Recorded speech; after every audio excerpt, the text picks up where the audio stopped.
আমি খালি বলছিলাম আমার চাওয়াতো ভাইয়ের বউটা খুবই সুন্দরী রে, এই কথা খালি আমার বউ কছি। আর বউ কয় আপনি আলেম না লুচ্চা? আমি বললাম কেন, আমার ভাইয়ের বউ সুন্দরী। তা আপনি কেমন আলেম? আপনার ভাইয়ের বউ সুন্দরী আপনি দেখেন, কোরআনে কোন জায়গাতে আছে দেখেন, কুল্লিল মুমিনিনা ইয়াগুদ্দু মিন আবসারিহিম। দেখবার যদি চান আমার চেহারা দেখেন, ভাইয়ের বউয়ের চেহারা দেখেন কেন? আমি ওই দিন কান ধরছি, আর জীবনে কোনো মেয়ে সুন্দরী আমার বউয়ের কাছে কম না, কলি ধরা খাওয়া লাগবে। জোরে কর কথা ঠিক কিনা? মারাত্মক কথা ফাতেমা করছে। আপনি কি চিনেন? কার কাছে বলছে?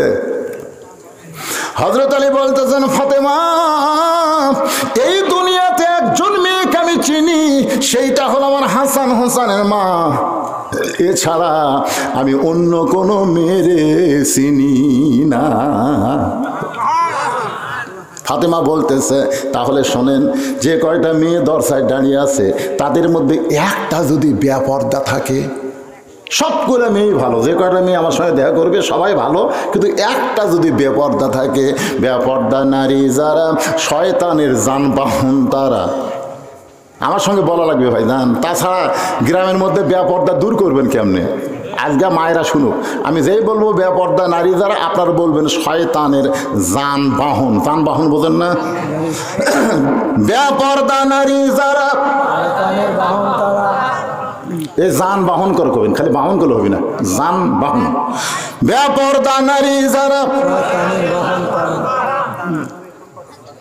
এখন আর একটা স্লোগান দেওয়া লাগবে, বেপরদা নারী যারা শিলা কলা তারা। শিলা কলা একই গাছের কলা, এক গামলায় চোষাওয়ালা আর এক গামলায় শিলা, একই গাছের কলা বসে আছে। সমস্ত লোক যায় বলতেছে, ভাই এই চোষাওয়ালা কত করে কেজি? তো কলা আলা করছে, এটা কি হয়? না না না, শিলা কলা আমি নেবো না। তুই কি কলা সোজা সই খাস না শিলা খাস? কই শিলাই খাই। তা আগে ছাড়াই শিলা আছে রে, খালি লিভিয়ার খাবি। খরিদ্দার কয় পাগলা পাগলা রে, শিলা কলা আমার খাওয়ার আগেও খাচ্ছে। কলালা বলতেছে, আল্লাহর শপথ করে বলতেছে, ভাই কেউ খায়নি। কয় তোর চোখ দেখা কোথায়? মনোবীক্ষণ যন্ত্র নিয়ে এসে দেখ দেখ, ধুলা বালি মশা মাছি পড়ে ওটা খাওয়ার উপযুক্ত নাই। আজকে যারা বেপরদা নারী, এরা সমাজের যুবকদের স্বপ্ন দুষ করে, এরা যুবকদের শরীর নষ্ট করতেছে। জোরে কর কথা ঠিক কিনা? একটা পর্দানিশী নারীর সাথে কোনোদিন কারো স্বপ্ন দোষ হয় না, যত স্বপ্ন দোষ হয় ওই বেপরদা পরিমুনির সাথে। জোরে কর কথা কর না। এই জন্য আমার সাথে একটু বলা লাগবে, বেপরদা নারী যারা শিলা কলা তারা। ধরে কোন কি কলা? বেপরদা নারী যারা। আর একটা স্লোগান দেন, আমি যেই বলবো বেপরদা নারী যারা, আপনারা বলবেন ব্রয়লার মুরগি তারা। ব্রয়লার মুরগি, জোরে কোন কি মুরগি? ব্রয়লার মুরগি বোঝেন না? দেশি মুরগি দেখবেন আপনি কাছে যায় ধরে পারবেন না, আপনাকে দেখলেই মারবে দৌড়। আপনি তাকায় দেখেন আঁজরা পাঁজরা ফোরা দিয়া ঢাকা, আর কিছুই দেখতে পারবেন না। এই জন্য দেশি মুরগির গোস্ত ভালো লাগে। আর ব্রয়লার মুরগি দেখবেন আপনি কাছে যান, ওই খালি ওটি ঘুরবি ওটি ঘুরবি। আপনি তাকায় দেখেন আঁজরা পাঁজরা সব লাল করে বাইর করে থোজে। ধরে কোন কথা ঠিক কিনা? এই জন্যে আমার সঙ্গে বলা লাগবে, বেপরদা নারী যারা ব্রয়লার মুরগি তারা। বেপরদা নারী যারা, এর চাইতে ভালো আর করা লাগবে না। আজকের ওয়াজে আসলাহার নয়া পড়া সহ যত মায়ের আইছে সবাই পর্দানিশী হবে। ফাতেমার সঙ্গে জান্নাতে যাবার গেলে একটু মনোযোগ দিয়ে শোনেন মা। আলী বলতেছেন, ফাতেমা যদি বেপরদা থাকে আমি কেমনে বুঝবো? ফাতেমা বলে, স্বামী গো, যদি থাকে একজন বেপরদা নারী, সবাই পর্দানিশী, কিন্তু একটা যদি বেপরদা থাকে, ওই বেপরদা নারীর সঙ্গে যদি আমি ফাতেমার দেখা হয়, আর ওই বেপরদা নারী যখন পরপুরুষের কাছে গিয়ে বলবে ফাতেমার চোখের ভুরু এইরকম, ফাতেমার মুখের সাইজ এইরকম, ফাতেমার গায়ের রং এইরকম, ফাতেমার দাঁতের রং এইরকম, তাহলে বলো তো এই পর্দার মধ্যে থাইকা আমার কোনো লাভ হলো? একটা বেপরদা নারীর কারণে ফাতেমা ফাতেমা পর পুরুষের কাছে প্রকাশ হয়ে গেল। ও গো স্বামী, যেদিন আমার বাবা পর্দার সম্পর্কে বলেছে আমি সেদিন থেকে পর্দার মধ্যে ঢুকে গেছি, আর কোনোদিন পর্দা থেকে বের হব না। স্বামী গো, আমি দুনিয়া থেকে যখন বিদায় নিব আপনার কাছে আমার 3টা চাওয়া থাকবে। 1 নম্বর চাওয়া হলো রাতের অন্ধকারেই কিন্তু আমাকে দাফন করা লাগবে। আমার 2 নম্বর চাওয়া হলো আমার কোনো জানাজার ব্যবস্থা করবেন না। আমার 3 নম্বর চাহিদা হলো আমার লাশটা কিন্তু খাটনিতে আপনি তুলবেন না, বরং ফাতেমার দেহের ওজন দুনিয়ার কোনো পুরুষ যেন বুঝবার না পারে। ফাতেমার বাবা যদি জীবিত থাকতো, মরা মেয়ের লাশের খাটনি বাবা কান্দে নিবার পারত। ফাতেমার হাসান হোসেন যদি বড় হইতো, মায়ের লাশের খাটনি কান্দে নিবার পারত। আপনি শুধু একাই আমারে কান্দে করে নিয়ে জান্নাতুল বাকির পূর্ব কোণায় সবুজ রঙের একটা বাতি জ্বলবে, ওই বাতি বরাবর ফাতেমাকে দাফন করবেন। মা ফাতেমা দুনিয়া থেকে বিদায় নেওয়ার পরে হযরত আলী কান্দে করে নিয়ে জান্নাতুল বাকির ওই যে সবুজ রঙের বাতি, আবু যার গিফারি কবর খুঁড়তে খুঁড়তে পালায়ে গেছে। হযরত আলী ফাতেমাকে দাফন করার পর গভীর রাত্রে আল্লাহর কাছে বলতেছে, আল্লাহ আমার ফাতেমা সারা জীবন পর্দার মধ্যে ছিল, আজকে পর্দার মধ্যে তাকে দাফন করা হলো। আল্লাহ ফাতেমার পর্দাকে তুমি কবুল করে নাও। এ দোয়া করার পরে তাকায় দেখে সামনে কয়েকটা পুরাতন কবর দেখা যায়। এই মাত্র ফাতেমার কবর দিল। সেই নতুন কবর কোন জায়গায়? হযরত আলী গোটা জান্নাতুল বাকি দৌড়ায় তদন্ত করে, এখনই ফাতেমার কবর দিলাম, সেই কবরটা কোন জায়গায় চলে গেল? গায়েব থেকে আওয়াজ আসতে, আলী রে, আমার ফাতেমা পর্দানিশী, আমি আল্লাহ জোহরা ডিগ্রি দিয়া ফাতেমার কবরটাকেও কিয়ামত পর্যন্ত পর্দা করে দিয়েছি। মা মারে, যারা পর্দার অন্তরে আছেন মা, এর চাইতে ভালোবাসা আপনাদের করা লাগবে না। আজ থেকে ফাতেমার সিগনেচার নিয়ে যদি জান্নাতে যাবার চান, নামাজ যদি কমও পড়েন সমস্যা নাই, রোজা যদি কমও করেন ক্ষতি নাই, আপনি যদি স্বামীর 2-1টা কথা না শোনেন তেমন অসুবিধা নেই, কিন্তু পর্দা এটা করাই লাগবে। ফাতেমা এখন যদি স্বামী কয় যাও তো সিগারেটটা ধরে নিয়ে আসো, এটা না শুনলেও ক্ষতি নেই। জোরেগান কথা ঠিক কিনা? সব কথা স্বামীর শোনা লাগবে না, কিন্তু পর্দা সব সময় করতে হবে। তাহলে পুরুষের জন্য 1 নম্বর নেক আমলের নাম কি? এই জোরেগান, এই কথা ভুলে গেছেন, নামাজ ভুলে গেছেন নাকি? পুরুষের জন্য 1 নম্বর কি, আর নারীদের জন্য 1 নম্বর কি? এখন 3 নম্বর বিষয় হলো ওয়াতাওয়াসাউ বিল হক। 3 নম্বর বিষয় কি? ওয়াতাওয়াসাউ বিল হক। হকের কথা বলতে হবে, হকের পথে চলতে হবে। হকের পথে চলতে চলতে যদি জীবন যায়, 1বার না 10 বার দিতে হবে। আপনারা চিন্তা করতেছেন হুজুর 1বার না 10 বার, এটা বানোয়াটি কথা কোন কেন? জীবন তো মানুষ 1বারই দেয়, তাহলে 10 বার কেমনে দিবে? এটা আমার বানোয়াটি কথা না। আলেম সাহেব, একটা মাদ্রাসার সুপার সাহেব, বুখারী শরীফের কিতাবুল মাগাজি হাদিসটা বলবো, মা আহাদান ইয়াদখুলুল জান্নাতা ইহুব্বু আন ইয়ারজি ইলা দুনিয়া ওয়া লাহু মা আলাল আরদি মিন শাইইন ইল্লা শাহীদুন ইয়াতামান্না আন ইয়ারজি ইলা দুনিয়া ফায়ুক্তাল 10 মাররাতান লিমা ইয়ারা মিনাল কারামাতি। রাওয়াহুল বুখারী কিতাবুল মাগাজি। একটা ছেলে গজল গাইল উর্দুতে, না কি গো? উর্দুতে করলো না? বুঝবার পারছেন? কিছুই বলেননি। আমি চিন্তা কর না করি একটা গজল কবিতা আবার উর্দুত মারবি। এই উর্দু আমাকে দেশের থেকে ধাবলাইছে কোন সালে? 52 সালে না? কথা কন না কেন? তো যাই হোক, উর্দুতে গেলে বুঝবার পারেন, ওই গাল এলো না গজল গেল। আমি যে হাদিসটা আরবিতে খুললাম, আর বাংলা কি জানেন? এর বাংলা অর্থ হলো জান্নাতে যাওয়ার পরও একদল লোক দুনিয়াতে আসার জন্য ছটফট ছটফট করবে। আল্লাহ বলবে, খেরে পাগলা, তোদেরকে আমি জান্নাত দিলাম, তোরা দুনিয়াতে যাওয়ার চাস কেন? তারা বলবে, আল্লাহ, দুনিয়াতে বাতিলের বিরুদ্ধে হকের পক্ষে লড়াই করে আমি শহীদ হয়েছি, শহীদ হওয়ার যে মর্যাদা আমি দুনিয়াতে পাইছি, যে শান্তি দুনিয়াতে পাইছি, সেটা জান্নাতের মধ্যে নাই। এই জন্য দুনিয়াতে আমি আবার ফিরে যাওয়ার চাই। ফায়ুক্তাল আশারা মাররাতান, আমি 10 বার বাতিলের বিরুদ্ধে লড়াই করব, শহীদ হব, কিন্তু জান্নাতে তারপরে আবার ফিরে আসবে। ধরে কারণ সুবহানাল্লাহ। আজকে ফিলিস্তিনের মুসলমানেরা সেই মজা পাচ্ছে। মায়ের 2টা সন্তান, বাপ তো শহীদ আছে, এখন 2 বাচ্চা। চিন্তা করতেছে কি করি, একটা 9 বছর, একটা 8 বছর, দুজনের হাতে 2টা পাথর দিছে, দিয়ে বলতেছে, যা বাবা যা, ওই যে ইসরায়েলের ইহুদি শয়তান, এই শালা করে লক্ষ্য করে মার, যা। মা 2টা সন্তানকে পাঠাই দিছে, ওরা 2টা পাথর টুকলে রেখে আল্লাহ আকবার করে মেরে দিছে। ওরকে গাওয়ার তো লাগেনি, সাইড দিয়ে গেছে। কিন্তু ওই শালারা তো মানবতাহীন, ছোট বাচ্চা বলেও খাতির করেনি, ওরা হাসপাতালকেও খাতির করতেছে না। জোরে কোন কথা ঠিক করে খটখট করে গুলি করে দিছে। একটা ছেলে বাচ্চা ওটি ঘটনাস্থলে মারা গেছে, আর একটা এই হাত উড়ে গেছে। এটা কয়েকজনকে দেখছেন, ফেসবুকে দিছে, ইউটিউবে দিছে, এই হাত উড়ে গেছে। এখন 2 সন্তানকে হাসপাতালে নিয়ে গেছে, মা দেখবার গেছে। মা দেখবার যায় যেটা শহীদ হয়েছে ওইটার কপালে চুমা দিয়া মুসকে মুসকে হাসে আর বলে আলহামদুলিল্লাহ। কি বলতেছে? আর যেইটা আহত হইয়া কান দিচ্ছে ওইটার কপালে চুমা দিয়া মা কান দেয়ার বলে ইন্নালিল্লাহ ইন্নালিল্লাহ। সাংবাদিক পাইকারি পাগলি হলো নাকি রে? যেইটা মারা গেল সেইটা বলা লাগবে ইন্নালিল্লাহ, আর যেইটা এখনো জীবিত আছে, যাই হাত যাক তাও তো বেঁচে আছে, কয়া লাগবে আলহামদুলিল্লাহ। পাগলি হলো নাকি? যেইটা মরে গেল সেইটাই কয় আলহামদুলিল্লাহ, আর যেইটা জীবিত আছে সেইটা কয় ইন্নালিল্লাহ। সাংবাদিক তাকে জিজ্ঞাসা করলো, মা আপনি কি এটা ভুলে কইছেন না ইচ্ছা করেই কইছেন? মা বলতেছে, কোনটা মরছে কোনটা বেঁচে আছে। তো কই যে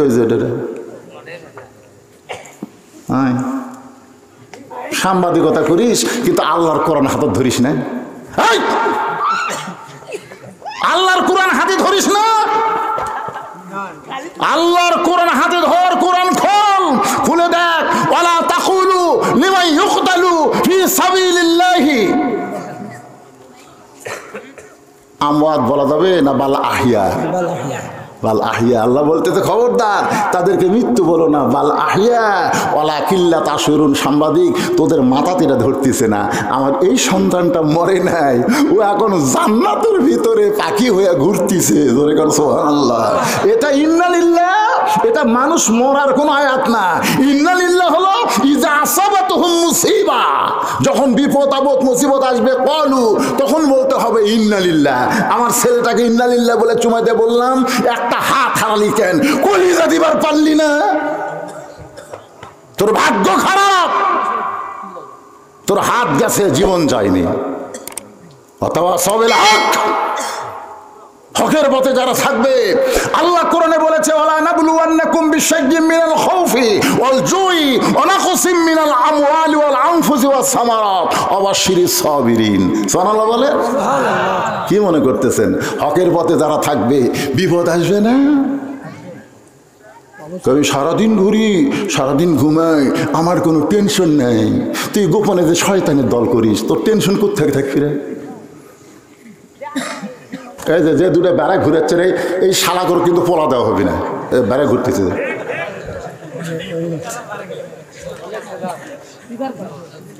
মাহফিল কমিটি দেখেন তো বেড়া চিল্লাইকে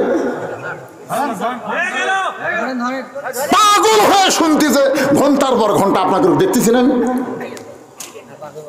আর এরা করতেছে কিছুই বলে।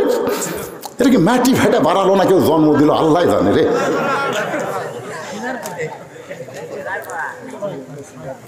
বাবা আনন্দে মাতি এ গান কইছে, বাবা আনন্দে মাতিয়া সাগরে ভাসাইয়া সেই যে চইলা গেল খবর লেয় না মাজন ধরিয়া উদরে কতই যতন করে 10 মাস পরে পায় প্রসবের বেদনা মাজন ধরিয়া উদরে কতই যতন করে। ইমাম গাজ্জালি বলেছেন সন্তান পেটে আসার সাথে সাথে আল্লাহ মায়ের মাসিক ব্যায়াম বন্ধ করে দেয়। তোমরা বলো তো মাসিক ব্যায়াম বন্ধ করার কারণ কি? মেয়েরা প্রত্যেক মাসে 3 দিন 5 দিন 7 দিন নামাজ পড়তে পারবে না, রোজা রাখতে পারবে না, কিন্তু পেটে বাচ্চা আসার সঙ্গে সঙ্গে ওই অসুখটা আল্লাহ বন্ধ করে দেয় যে বাচ্চা পেটে থাকা অবস্থায় মার ইবাদতের যেন কোনো কমতি না হয়, কারণ মায়ের ইবাদতের সাথে আল্লাহ পেটের বাচ্চারও সম্পর্ক করে দেয়। মারো মাজন ধরিয়া উদরে করিয়া যতন।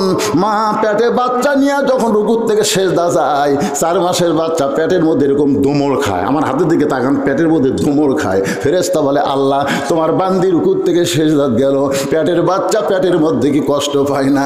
আল্লাহ কয় ফেরেশতা সাক্ষী থাক, যেই মা পেটে বাচ্চা নিয়ে নামাজ পড়তেছে ওই মা শুধু নিজে নামাজ পড়তেছে না, পেটের বাচ্চাকেও নামাজি বানায়া দিচ্ছে। আমার এলাকার এক ছেলে বলে হুজুর 11 মাস আমার খিদা কম, কিন্তু এই রোজার মাসে এত খিদা লাগে হুজুর, খালি খাবারই মন চায়, খাবারই মন চায়। আমি কইলাম তোর মায়ের কাছে যা,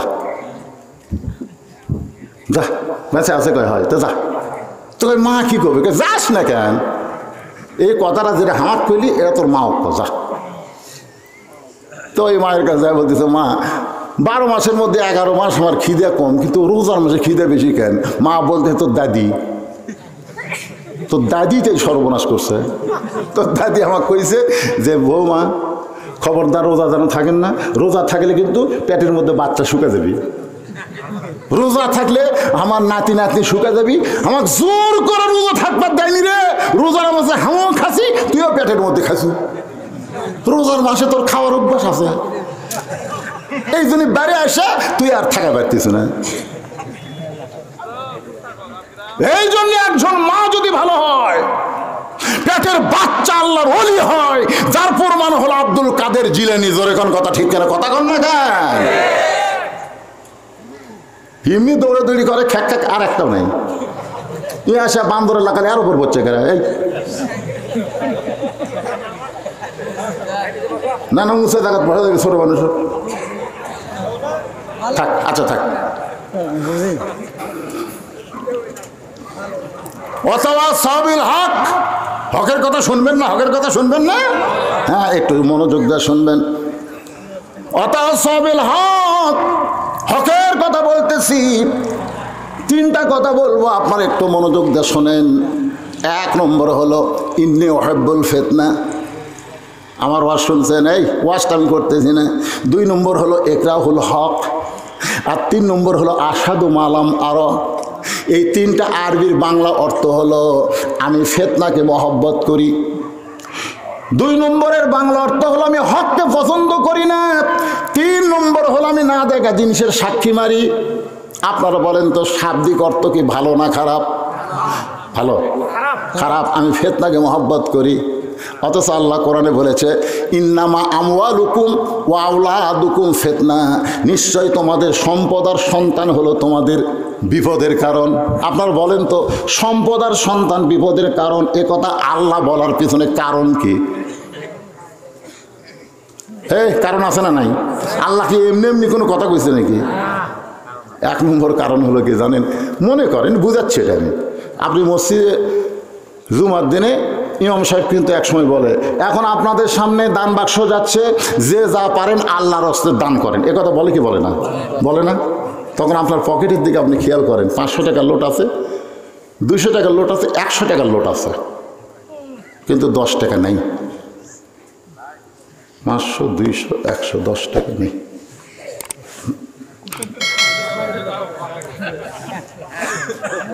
এমন করে ঠেলা মারছে, 2 জন পার হয়ে গেছে। ওরা 2 জন বলতেছে যাকবারে আল্লাহ তোর উপর রহম করুক। তখন এই 2 কান্দের ফেরেশতা কি কয় জানেন? আল্লাহ আল্লাহ এর পকেটে কিন্তু 500 টাকা 200 টাকা 100 টাকা আছে, থাকার পরে 10 টাকা নাই দেখে তোমার ঘরের দান বাসো ঠেলা মারলো। এর কান্দ আমরা থাকে কি লেখমো? আল্লাহ আল্লাহ তুমি কও, এই শালা শয়তানের কান্দ থেকে আমরা লেখমো কি? যার পকেটের টাকা থাকতে তোমার ঘরের দান বাসো ঠেলা মারে, আর কান্দ আমরা লেখমো কি? আল্লাহ এই তো শয়তানেরও বড় শয়তান। আপনি কন আপনার পকেটে যে 500 না পারলেন, 200 না পারলেন, 100 টাকা কি আপনি দান বাক্স দিতে পারতেন না? কথা কন না কেন? পারতেন না? দান বাক্স 100 টাকা দেননি, আপনি মনে করতেছেন 10 টাকা নেই দেইনি, আমি 100 টাকা 200 টাকা 500 টাকা বাস আছে। আল্লাহ কয় বাস আছে, তোর বেটা হিরোইন ধরবি, তোর বেটি ভ্যানালার সাথে প্রেম করবি, তোর বউ টাইসালা পায়খানা যে পাও পিছটা পড়ে মাজা ভাঙবি, তুই টেকা বাঁচাছু।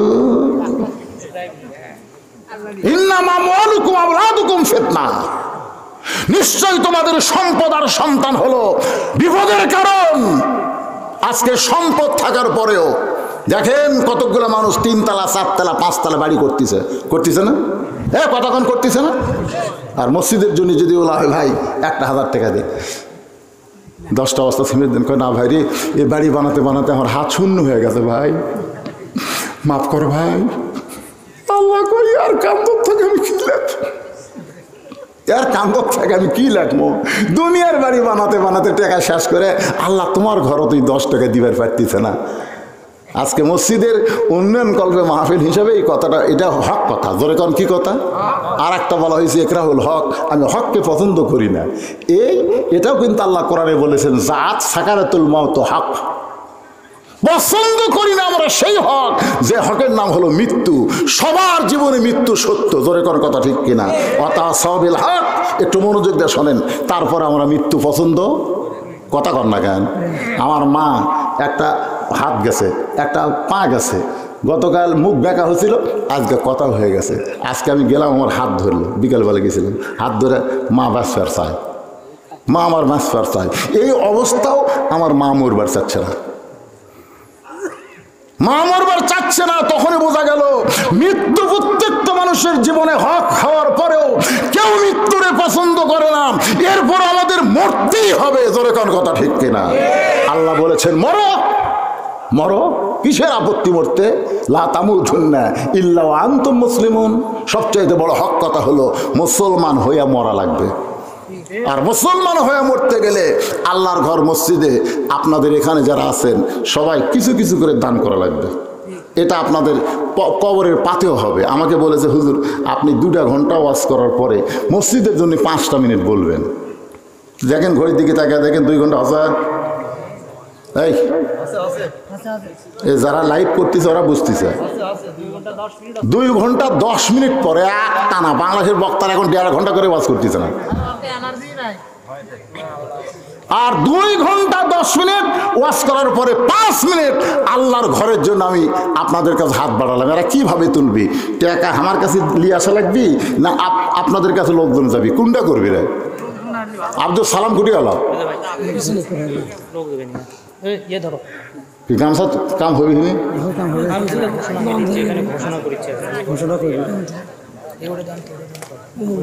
এখানে এমন কোনো জামাই নাই আপনাকে এই নয়াপাড়াতে এমন কোনো জামাই আসেনি যে জামাই আমি একটা মহব্বতের মানুষ 2টা হাত বাড়ালাম 1000 টাকা দেখান তো দেখি। জামাই করে বলতেছি ভাই, মাথা লড়ান না, লাস্টে সেই বিরিয়ানি মার্কা তবরক আছে, মাথা লড়ান না, কুটি যাবেন।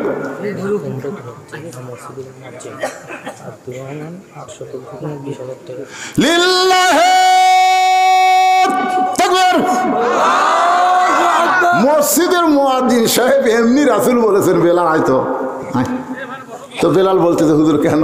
আল্লাহ রাসূল বলেন বেলাল তুই তো আমার চাইতে খাটো রে। তো বেলাল বলে হুজুর আপনি হলেন ইমাম আর আমি হলাম মুয়াজ্জিন, আপনার চাইতে তো আমি খাটো হমই। আল্লাহ রাসূল বলে বেলাল দুনিয়াতে তো আমার চাইতে খাটো হলে কি হবে?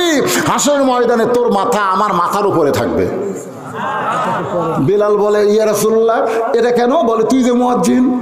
দেখছেন মসজিদের মুয়াজ্জিন ওমরা করে আইছে, সে মসজিদে 8 শতক জমি এবং 20,000 টাকা দান করেছে।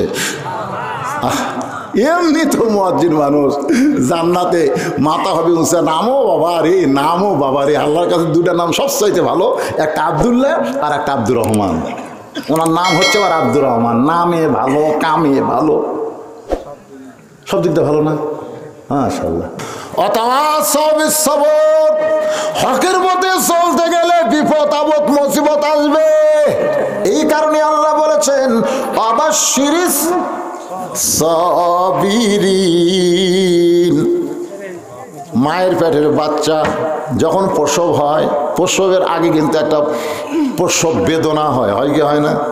আমি আর বউরে কইছিলাম যে বাচ্চা হওয়ার সময় যে ব্যথা হয়, আবার কিরে বারে দুধু মিয়া 1 মণ ধান 500 টাকা, 1 মণ ধান 500 টাকা। বাপ্পার রোহের মাগফিরাতের জন্যে আল্লাহ বাপ্পার কবর জান্নাতের টুকরা বানায় দেন, জোরে কোন আমিন। এখন বলেন, আমি আমার বউরে জিজ্ঞাসা করলাম, অন্য কাউরে তো বলা যায় না, মাকে কি আর বলা যায় নাকি? সব কথা মা বলা যায়। বউকে বললাম বাচ্চা যখন হয় আমরা তো মনে করি নিজ দিয়ে বাচ্চা বাড়ায়, ওই দিকে ব্যথা হয়, আর বউ খালি মুসকি মুসকি আসে, মরদ মানুষ কেমনি বুঝা তো ব্যথা। আমার বউ কইল ব্যথা কলিজার মধ্যে সে এমন ভাবে খামসে ধরে, চিৎকার করে বলে গলায় দড়ি দিব, বিষ খাবো। কোনোদিন মা হয় নাই, এবার প্রথম মা হচ্ছে, বিষ খাবে, গলার দড়ি দিবে। এই যন্ত্রণার সহ্য করবে না।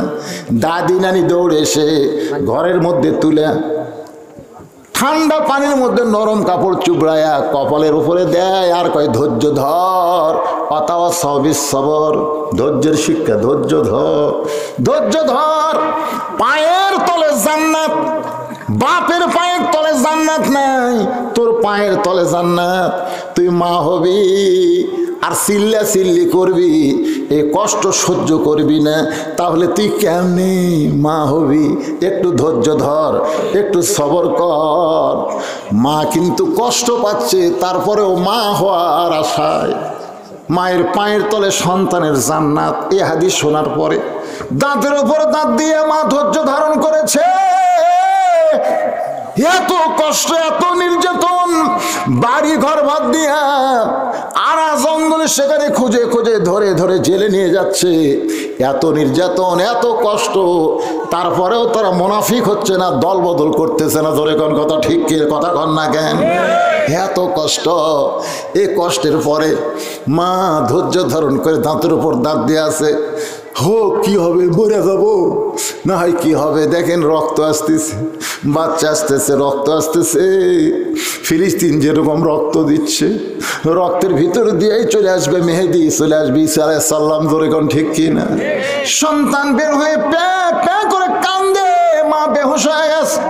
সন্তানকে গোসল করায়া মায়ের বুকের উপরে যখন দাদি নানি সন্তানকে রাইখা দেয়, ওই সন্তানের পরশে মা কিন্তু হুঁশ ফিরে পায়। সন্তানকে 1 হাত দিয়ে ভাবে নিয়ে মুখে চুমা, জিবা বের করে চুমা খাই। দাদি নানি তিরস্কার করে, বলে লাথি মার, এর জন্যই গলার দড়ি দেবার চাইলি, এর জন্যই বিষ খাবার চাইলি। এ তোর রক্ত ঝরায়া, তোর দেহে রক্ত ঝরায়া তোর পেট থেকে বের হয়ে আইসে, আর চুমা খাস কেন? আরে লাথি মার। মা তখন বলে দাদি গো, এত কষ্টের পর এইরকম নিয়ামত পাওয়া যাবে আমি কখনোই বুঝতে পারি নাই। ও গো দাদি, এই কলিজার টুকরা আমার বুকের ওপরে আসার সঙ্গে সঙ্গে আমার সব কষ্ট আমি ভুলে গেছি। আজকে যারা ধৈর্য ধারণ করে ইমানের বলে বলিয়ান হয়ে কোরআনের আন্দোলন করতেছে, নানা রকম নির্যাতন, মায়ের প্রসব বেদনার মতন কষ্ট হচ্ছে, এই কষ্ট ধৈর্য ধারণ করে যদি সাহসের সঙ্গে মোকাবেলা করতে পারে, তাহলে একদিন মা যেমন তার সন্তানকে বুকের উপরে পাইছে, একদিন বাংলার ইসলামী আন্দোলনের কর্মীরা কলেমার পতাকা বাংলার জমিনে ওড়া দেখবে। আল্লাহ যেন এই দৃশ্য আমাদের দেখার তৌফিক দান করুক। জোরে কোন আমিন। 1 নম্বর ঈমান, 2 নম্বর ও আমিলুস সলিহা, 3 নম্বর হচ্ছে অতাওয়াসাউ বিল হক, 4 নম্বর অতাওয়াসাউ বিস সবর। আসলাহারের একটা ছেলে দেখতে খুব ছোট, আব্দুল সালাম চিনেন আপনারা? ও কিন্তু অনেক দিন আগে আমাকে এখানে নিয়ে এসেছিল, এখনো দিকে ওই ওই অবস্থায় আছে। মাশাআল্লাহ। আজকে বললাম বয়স কত? 25-30 করে না হুজুর 40-এর ধারে। অত্যন্ত মহব্বত করে, তো আমিও তাকে খুব মহব্বত করে। আপনারাও তাকে নেক নজরে দোয়া করবেন, আল্লাহর পক্ষ থেকে দোয়া চাই। এবং আমার ব্যাপারে কেউ যদি এরকম মনে করেন যে হুজুরকে আমরা দাওয়াত দিব, তাহলে ওই আমার ছোটো ভাইয়ের সঙ্গে যোগাযোগ করবেন, যোগাযোগ রাখবেন। যদি আল্লাহ সময় সুযোগ দেয়, আবার আগের মতো যেন আপনাদের কাছে ফিরে আসতে পারি, আবার আগের মতো যেন ওয়াজ করতে পারি, আল্লাহ যেন তৌফিক দেয়। জোরে খানা আমিন। মারাত্মক একটা দুর্ঘটনা থেকে আল্লাহ আমাকে এখানে আজকে আসার তৌফিক দিয়েছেন। আপনারা সবাই ফেসবুকে দেখছেন আমার গাড়ি ভেঙে চুরমার হয়ে গেছে, অথচ আল্লাহ আমাকে ভালো রাখছে। কিন্তু একটা দুঃখ হলো, আমার মাকে আমি হাসপাতালে রেখে আইছি। মা আমার হঠাৎ স্ট্রোক করছে, তার একটা হাত একটা পা চলে গেছে, অবশ হয়ে গেছে, মুখ বেঁকা হয়ে গেছে। মা কাছ থেকে আইছি এবং মার জন্য দোয়া চাই। এবং আপনারাও যারা সকলে সবার জন্য আল্লাহর কাছে দোয়া করবো। এই জন্যে তার আগে আমাকে একটু বলা হলো যে হুজুর একটু কাতার হয়ে যদি বসে, কাতার মানেই আপনাদের ভিতর দিয়ে ওরা হেঁটে হেঁটে তবারক দিবে, এই জন্য একটু লাইন হয়ে বসেন, তাহলে দিতে একটু সুবিধা হয়। হ্যাঁ, তবারক দিতে একটু সুবিধা হয়, এই জন্যে মাঝখানে দিয়ে যেন ওরা যাইতে পারে, এইরকম করে একটু বসেন। হইচয় না করে ওখানে খালি একটু ঘুরে ঘুরে আপনারা বসেন আর ইস্তেগফার পড়েন। আস্তাগফিরুল্লাহ রব্বি মিন কুল্লি জামবি ওয়া আতুবু ইলাইহি, আস্তাগফিরুল্লাহ রব্বি মিন কুল্লি জামবি ওয়া আতুবু ইলাইহি, লা হাওলা ওয়ালা কুওয়াতা ইল্লা বিল্লাহিল আলিয়্যিল আযীম। আল্লাহুম্মা সাল্লি আলা সাইয়্যিদিনা শাফিনা নাবিয়িনা মাওলানা মুহাম্মদ ওয়া আলা আলিহি ওয়া সাহবিহি ওয়া বারাক ওয়া সাল্লিম। মোনাজাত শুরু করে দিলাম। আল্লাহুম্মা আমিন। আল্লাহুম্মা আনতাস সালাম ওয়া মিনকাস সালাম, তাবারাকতা ইয়া যাল জালালি ওয়াল ইকরাম। হে আল্লাহ, মাগরিবের নামাজের পর থেকে এত রাত পর্যন্ত তোমার পাগল বান্দা বান্দিরা আরামের বাড়ি ঘুমকে বাদ দিয়া কোরআন হাদিসের মহব্বত করে যার মধ্যে নিয়া এই জান্নাতের বাগানে বসে বসে